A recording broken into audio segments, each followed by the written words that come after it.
que en la administración Biden hay planes para provocar un éxodo masivo de 3 millones de haitianos hacia República Dominicana. Wow.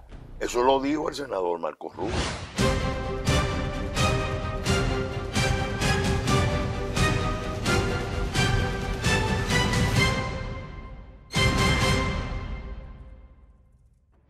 Continuamos en el Demócrata TV en este viernes, un viernes que parece lunes, al que se levanta en la mañana y espera que un viernes tratemos temas de arte, de espectáculo, de tecnología. Lamentablemente no es nuestro norte, pero el país no está para temas light. Como había anunciado hace unos minutos, le doy la bienvenida a esta casa de la democracia, el Demócrata TV, a un gran amigo, Pelegrín Castillo, vicepresidente de la Fuerza Nacional Progresista, un intelectual, un pensador, analista, pero sobre todo un dominicanista que ha entregado desde el Congreso Nacional, un diputado que representó a la dominicanidad como pocos durante décadas en el Congreso y que lo sigue haciendo en su ejercicio de ciudadanía responsable en los medios. Y Pelegrín, me honra una vez más recibirte en el Demócrata. Bienvenido. Muy buenos días, Francisco. Muy contento de encontrarme aquí en tu compañía. Muchas gracias por la invitación. Y un saludo al público de tu espacio, que es un público atento, que está siempre siguiendo los temas de gran interés nacional. Gracias, Pelegrín. Amnistía Internacional vuelve a la carga. Hace apenas unas horas saca una campaña con un nuevo video donde pone la peor cara de la dominicanidad. Un atentado directo al jefe de Estado, Luis Abinader, al gobierno, a la estabilidad, a la marca país, y pareciera como que nadie se da cuenta de eso. Y por lo menos a nivel de Estado uno esperaría una reacción contundente, Pelegrín, del canciller, del presidente, del gobierno en pleno. Solo la vicepresidenta en el día de ayer le dio una respuesta a Amnistía Internacional. ¿Cuál es tu valoración de este nuevo ataque? Mira, no me extraña, no es nuevo. Amnistía Internacional es parte de los organismos internacionales que se están usando para el asedio de República Dominicana. Ellos saben perfectamente que están participando en un plan criminal violatorio de las normas de derecho internacional público, porque ellos saben que Haití colapsó como Estado, que Haití ha sido descartado por la comunidad internacional, que todo lo que se está montando en Haití es una patraña y que lo que están buscando es, como dijo el senador Marco Rubio, que no nos debemos olvidar de eso, el senador más influyente del Partido Republicano en el Senado de los Estados Unidos, en la Comisión de Inteligencia y en la Comisión de Relaciones Exteriores. ¿Qué digo? Que en la administración Biden hay planes para provocar un éxodo masivo de 3 millones de haitianos hacia República Dominicana. Wow. Eso lo dijo el senador Marco Rubio. 3 millones más de los casi 3 De millones lo que hay. tenemos. Cuando eso pasa, evidentemente para ejecutar ese plan necesitan instrumentos como Amnistía Internacional, que interviene para chantajear, presionar, intimidar, desprestigiar, aislar al Estado Dominicano. ¿Cuál es el relato que se está construyendo hace muchos años, pero en esta etapa? Que nosotros somos una especie de Estado criminal, apartheid del Caribe, que fomenta la patridia, que tiene racismo estructural, que tiene xenofobia, que nosotros estamos siendo ocupados, ellos lo saben, estamos siendo ocupados por una crisis que no hay ningún interés de resolverla, pero lo único que no quieren es que esa crisis desborde las fronteras marítimas, que vaya hacia Miami, hacia los países de la Commonwealth o hacia los territorios de ultramar de Francia.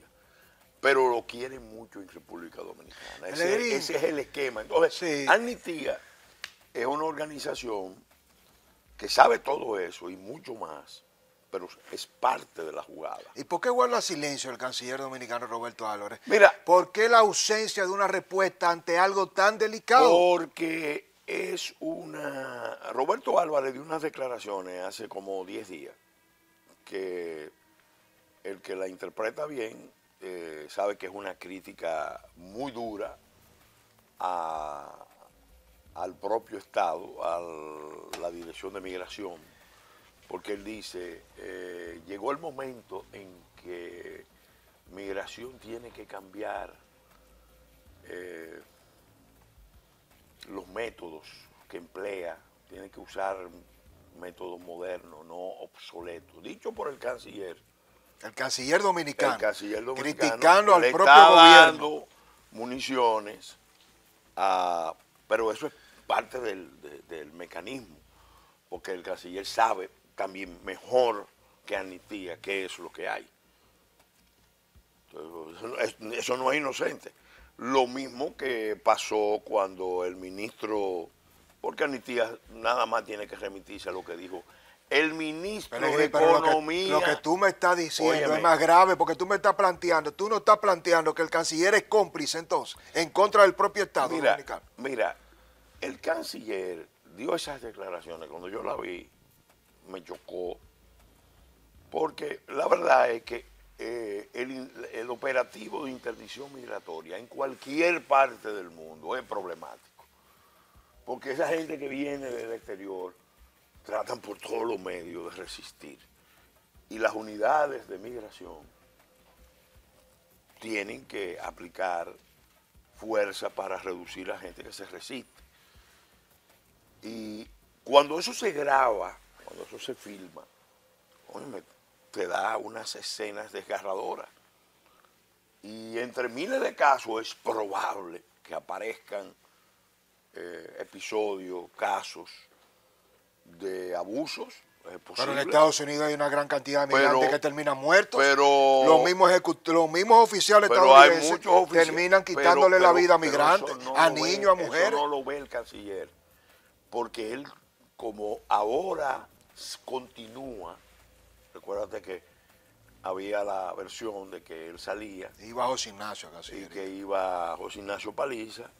Entonces la crisis de Venezuela y otras crisis le han brindado la oportunidad a Roberto Álvarez de continuar, pero él tiene que fortalecer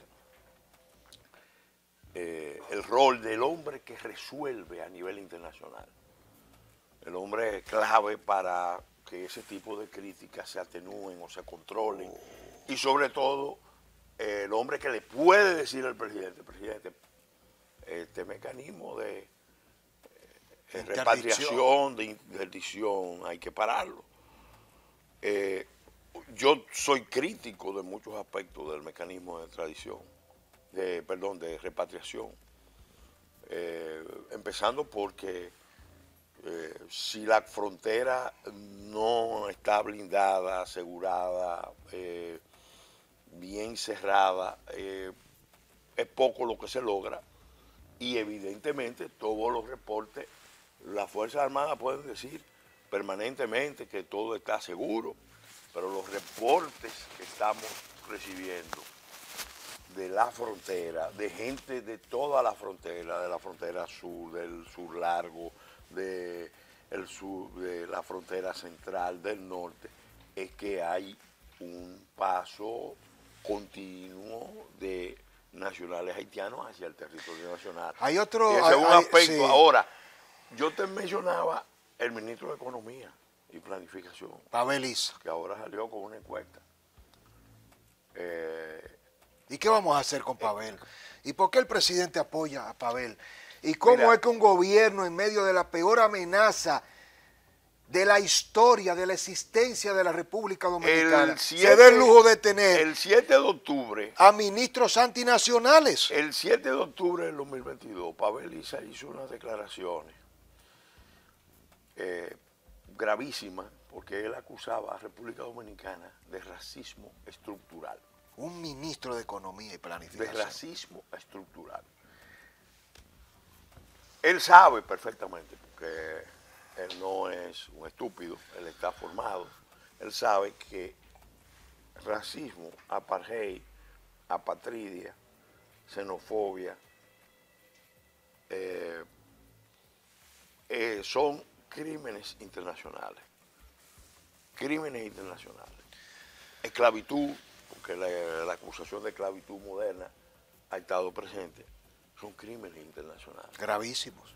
Entonces, cuando un ministro de Economía se da el lujo de calificar una marcha encabezada por el Instituto Duartiano y miles de ciudadanos de este país, de todos los sectores, como expresión de racismo estructural que penetra la educación y la cultura dominicana, ya tú sabes cuál es la visión de ese ministro, pero Amnistía Internacional nada más tiene que sacar esas declaraciones. Señores, no, Amnistía está apoyándose en posiciones de las propias autoridades dominicanas. El propio ministro de Economía de República Dominicana. Y el de Exteriores y el dijo canciller recientemente, hay que cambiar los métodos obsoletos. Los métodos obsoletos. Mira, yo he visto repatriaciones en muchas partes del mundo, la hemos monitoreado. Es más, tuve la experiencia de estar en la frontera con Estados Unidos, en el paso de Texas, en Nogales.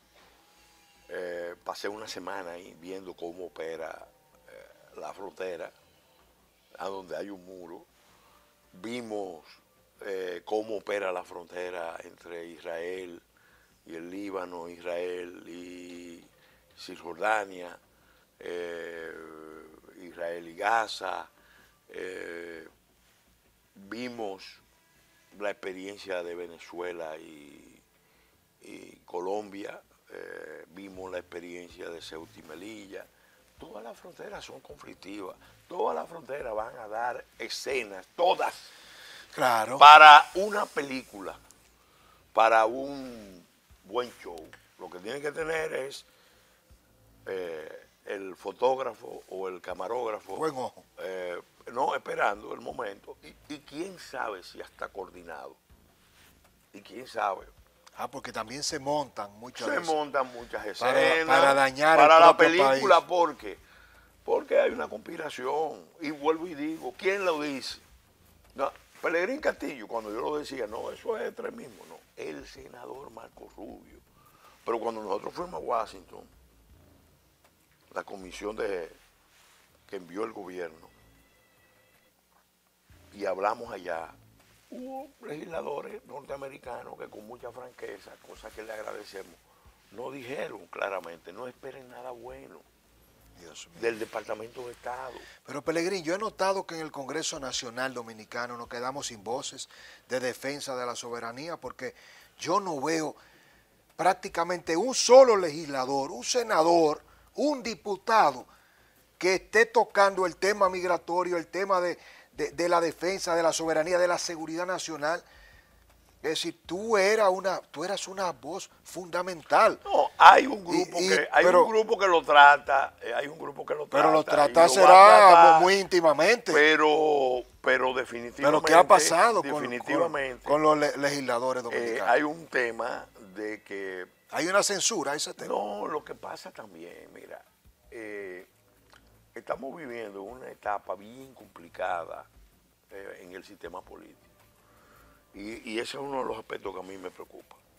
Me preocupa muchísimo que en un momento en que tenemos el mayor problema exterior, con un Estado fallido y descartado por la comunidad internacional, que amenaza la integridad territorial, demográfica, la identidad, la soberanía, la autodeterminación de la República Dominicana, la clase política,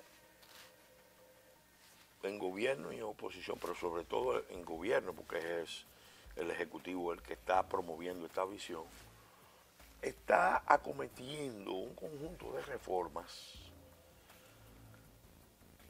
donde no parece haber un orden de prioridades, donde todo el que sabe algo de sistema político sabe que un sistema tiene que administrar las contradicciones. Y no puede, desde el poder, meter tantos elementos simultáneamente. Al mismo tiempo. Al mismo tiempo. Reforma Reforma constitucional, muy discutible. Reforma eléctrica. Pacto laboral.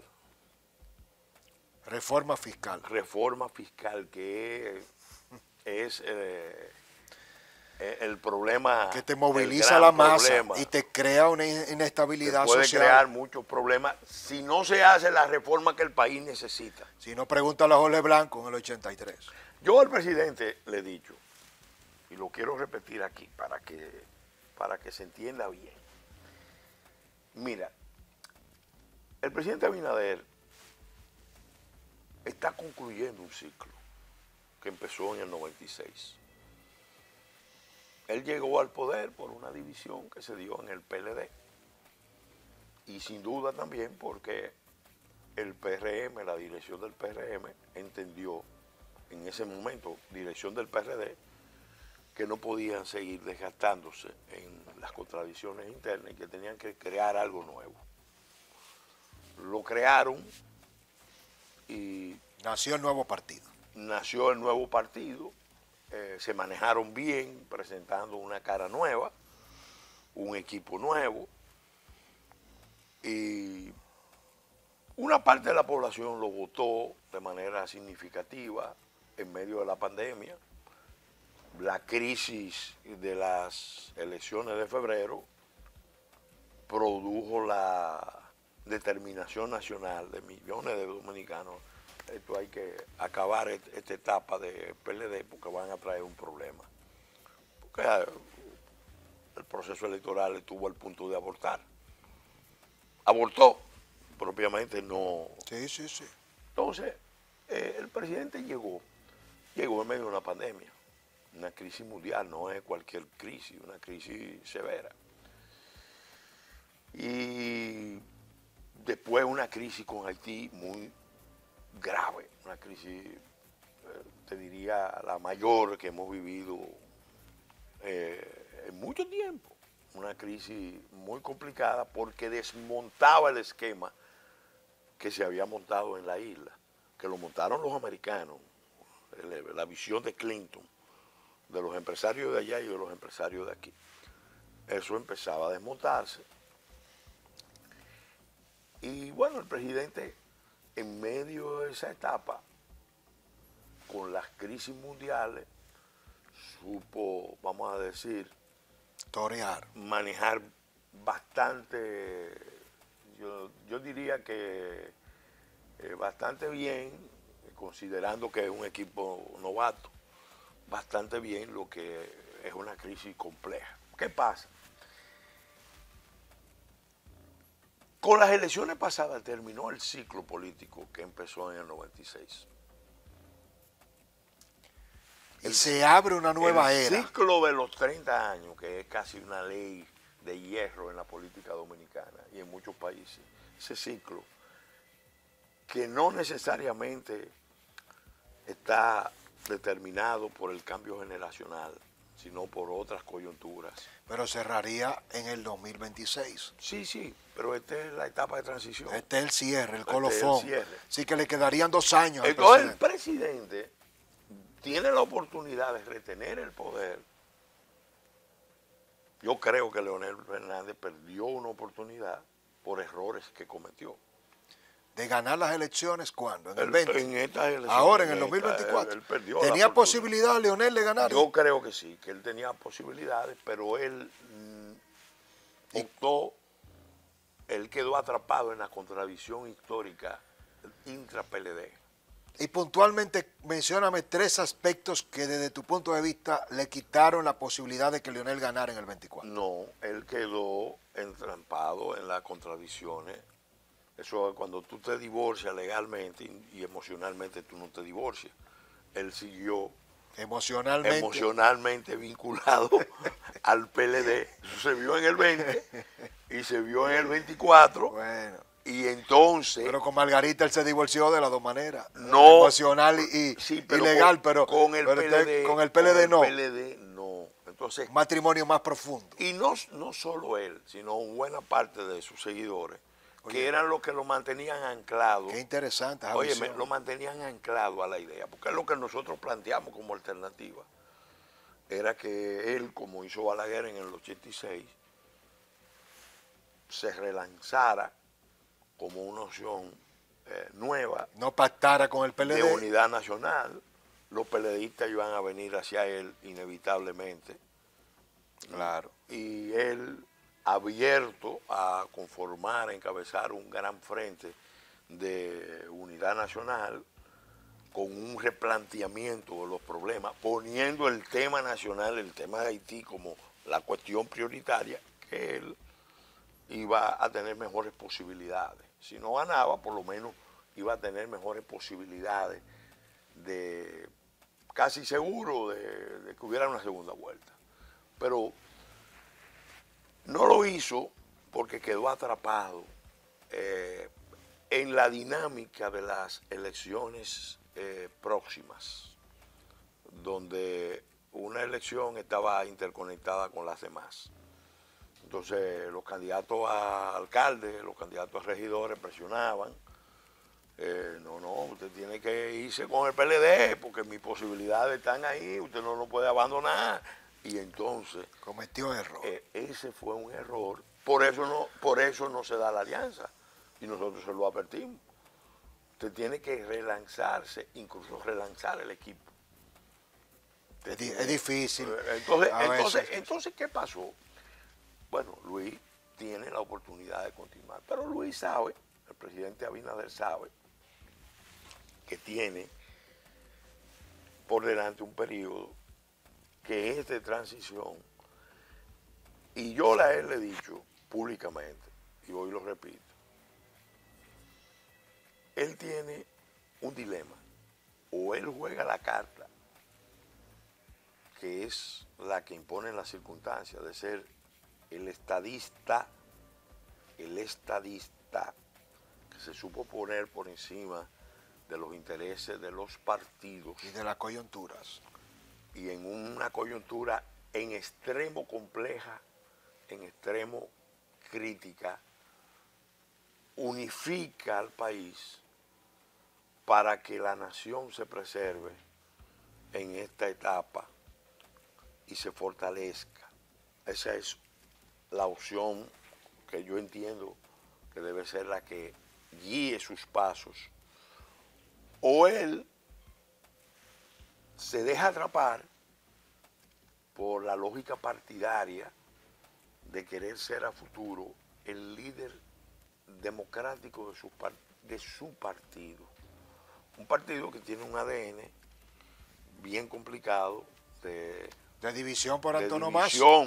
Porque ya se ve que él no va y ahora mismo tú ves la lucha en cierne que empieza a caminar, pero también que empieza a desafiar el poder presidencial. Pelegrín, ir a una brevísima pausa para regresar con temas fundamentales, tu posición sobre el tema de los niños haitianos desplazando a los dominicanos en las aulas, un ministro de Educación que lo niega, Mario Lama, que ha haitianizado el sistema hospitalario dominicano y tiene el poder de mantener esa línea y parece que no se va a hacer nada. Y evidentemente también otro tema crucial y es la acusación del gobierno de Estados Unidos al expresidente Michel Martelly de narcotráfico y terrorismo. Regresamos de inmediato con Pelegrín Castillo y estos tres temas.